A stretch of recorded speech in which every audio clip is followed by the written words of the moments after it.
Бүгін бізде мультфильм.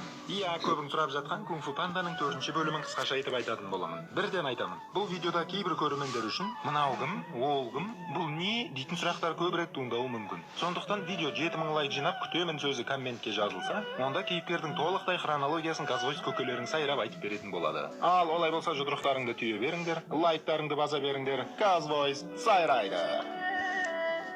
Фильм қошқарлардың екі аяқтап ташки теріп жұмыс істеп жатқан жермен басталады. Бір кезде Тайлунг есімді зұлым келіп, жақын арада маған барлығын тізе бүгесіңдер, әсіресе жауынгер Айдахар, деп барлығын дүрліктіреді. Ал жауынгер Айдахар бізде кім еді? Кезекті қаһармандық миссиясын орындап жүрген По есімді панда. Ол бұл жолы 3 шошқаны жұтып алып, кәпір болып жүрген скатпен шайқасып жатады. Соңында По оның екі аяғын бір етікке тығып, екі аяқ жойған ғой. По оны өзінің құйрығымен денесін қымтап, шешесіне 3 торайын қыстырып тура жолға салып береді. Сол уақытта мына жақта Поның екі әкесі оны іздеп уайымдап жатады. Шайқас біткен соң халық ду қол шапалақ ұрып Поны асқақтатады. По бәріне автографын қойып, байқаусызда мастер Шифуға көз түймесін дегендей маңдайына күйесін жағып қояды. Біраздан соң кезінде Угвайдың өзі ұстатқан әлемдерге саяхат жасай алатын, тіпті әруақтар әлемінің қақпасын ашатын асатаяғын көрсетіп мақтанып алады да, кеспемен тамақтандыратын жаңа үлкен лағманхананың ашылуын жариялайды. Осы кезде бүлдіршіндер сұрапыл бесті қайда дейтін бізді де қызықтыратын сұрақтарын қойып қалады. По олардың қазір бізбен болуға уақыты жоқ екенін айтып, студияның актерларға төлейтін гонорарына сараңдығын ақтап береді. Енді ойлаңдаршы, жолбарысты дыбыстау үшін Анджелина Джоли керек, ал маймылды дыбыстауға ұлы Джеки Чанды шақыру керек дегендей. Содан По балалардың көңілін қалдырмау үшін олардың картон пішіндерін тізіп қояды да, суретші шошқаға селфиін салдырып алады. Сол сәтте мастер Шифу да келіп қалып, оны жеке әңгімеге алып кетеді. По өзінің жек көретін текпе-жегімен көтеріліп келе жатқанда, Шифу оған кунг-фудың жаңа деңгейіне өтіп, Угвай сияқты әлемнің үстінен қарайтын рухани лидері болуына шақырады. Ол үшін По өзінің атағын басатын жаңа орынбасар табуы қажет. Сонда осы уақытқа дейін алуан түрлі қиыншылықтарды басынан өткізген По әрең дегенде жауынгер Айдахар атағын алып, енді оны басқа біреуге оп-оңай бере салады деп ойлайсыңдар ма? Оны ескерген Шифу Поның осы уақытқа дейін шыңдалған қабілеттері бойында қалатынын, және ол Угвай сияқты тек жауларын скидышпен жайпау емес, халыққа даналық пен үміт сыйлау екенін миына құяды. Оған қоса қолындағы Угвайдың сеніп тапсырған таяғы даналық аса таяғы деп аталатыны тағы бар. Ал мен болсам инь-яньдағы Яньның көзі ауада қалқып тұрғанына таңғаламын. Содан ертесіне алаңға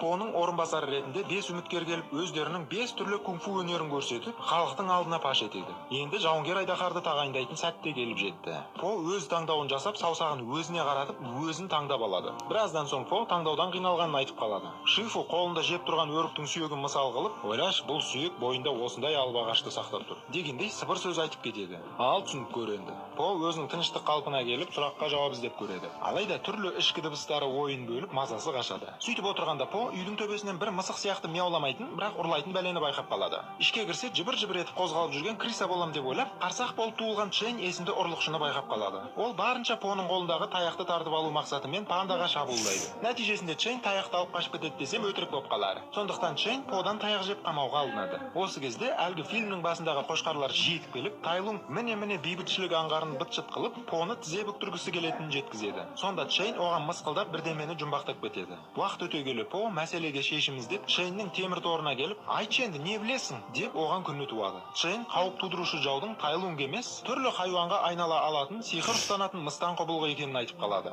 Ендігі мақсат соны тауып, шыт бытымен қойса быт шытын шығарып ана әлемге аттандыру. Ол үшін Чэньнің көмегі керек болады. Өйткені ол жаққа апарар жолды тек Чэнь ғана біледі. Сөйтіп диалогтың арасында мастер Шифу келіп қалып, өзіне орынбасар таңдасайшы дейтін жырын жырлайды. Бірақ орныққан мәселе бұдан да маңызды болғандықтан, По Шифуды күзетімен кісенге байлап, сосын түсіндірем деп қойып, тугисін жетектеп алып миссиясына аттанады. Ал Шифу мынадай кең кісеннен шидей білегін шығара алмай, байлаудағы байқұс дейтін түр жасап алып отыра беруін жалғастырады. Жолда асатаяқтың иесі оны өз еркімен бермесе, ол өз қызметін атқармайды. Яғни аруақтар әлеміне портал ашылмайды дейтін сөз айтылып қалады. Осы жерін есте сақтап алыңдар. Содан мына жақта Поның әкелері Пинг пен Ли балаларын уайымдап тонометр іздеп отырады. Ал ауыл халқы құбылғыны хайпқа айналдырып, соны өзара талқылап хэштегін қойып отырады. Сол уақытта Аршалы қалашықтың банда бастықтары жиналып, құбылғының билігіне риза болмай оны өсектеумен болады. Бір кезде мына қолдырауын сол болып шығады да, "Сендер мені неге жамандайсыңдар?" деп 2 күннен соң орын алатын қанды толған ай туралы құбылысты естеріне түсіріп, артынша пілге айналып кетіп, бәрін тапсырмаларына асықтырады. Түнге қарай Пинг пен Лидің уайымдары күшейіп, Поны іздеуге екеуі де аттанады. Ал По мен Чэнь ендігі алыстан Аршалы қалашықтың түнгі көрінісін көрінісін тамашалап, көлді жүзіп өтетін қайықты керексінеді.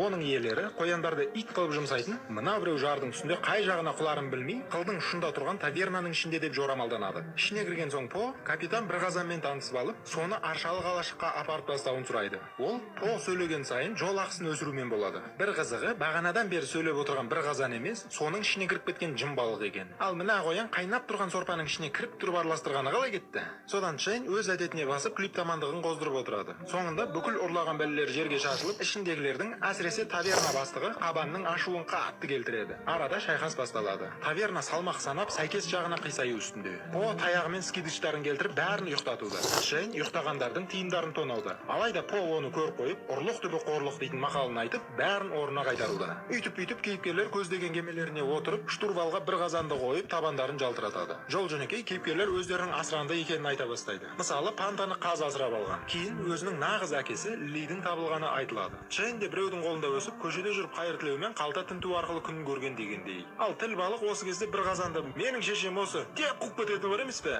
Содан құбылғының жасақтары әлгі айтылған темір терсектерді әкеліп, металларды балқытып, темір тордан неше түрлі қамаулар соғып жатады. Оған кімдерді қамайды екен деп сұрай бергенімше, Пол түсінен шошып оянып, құбылғының зұлым жоспарын біліп алады. Пинк пен Ли жардан шығып тұрған тақтайлармен келе жатқанда, Ли құлап кетіп төменнен табытын тауып алады. Сөйтсе, астында қонатын жері жақын болып, Полның әкесі әлі екеу екен ғой деп отыра береміз. Таңға жуық кейіпкерлер Аршалы қалашыққа қош келеді. Бұл жерде көше қозғалыстары белсенді болғаны соншалық, ине шаншитын жер жоқ екенін, және мына біреу төбеде зұлымдықтың иісі бықсып жатқанын байқаймыз. Бір кезде құбылғының кесірткелері келіп, халықтың қазынасын тартып алып жатады. Екеуі оны байқап, ертеңге дейін құбылғының өзін құрту керек деп тұрғанда, По Джейннің іздеуде жүргенін біліп қояды. Сонда Джейн, "Ой, мені ұстау оңай емес" дей бергенде артынан екі бұқа шығып, Джейнді оңай ұстап алады. По оған тұрып берем деп, "Мені білесіңдер ме кім екенімді? Мен кунг-фу пандамын" деген сөздерін темір тордың артынан айтып отырады. Кішкенеден соң екеуі қаша жөнеледі. Джейн жұмсақ қаптарға түссе, мамық По ойбай кактусқа қонады. Енді тек Джейн емес, По да қылмыскер болып шығады. Көп ұзамай бұқалардан құралған тәртіп сақшылары көшені ойран салып, қылмыскерлерді қуа бастайды. Джейн бамбукпен қабырғаны асып секірсе, По тесіп секіреді. Әрі қарай екеуі батырауықтарға ілесіп, қаланың үстімен ұшып жатып, мамық По қайтадан кактустардың үстіне қонады. Ақырында екеуі Джейннің құпияда орналасқан дауылпаздардың арасымен қаланың кәріз жүйесіне кіріп тығылады.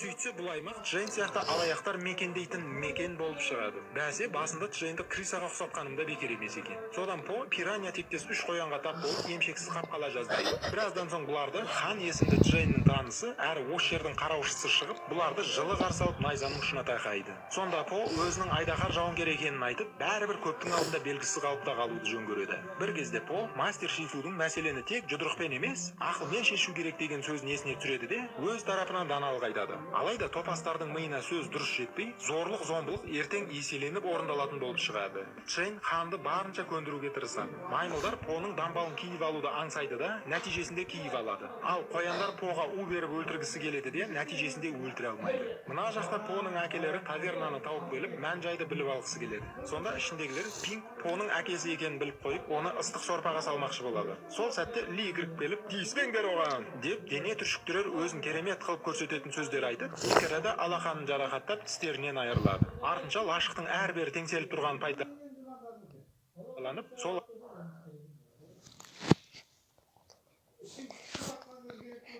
Поның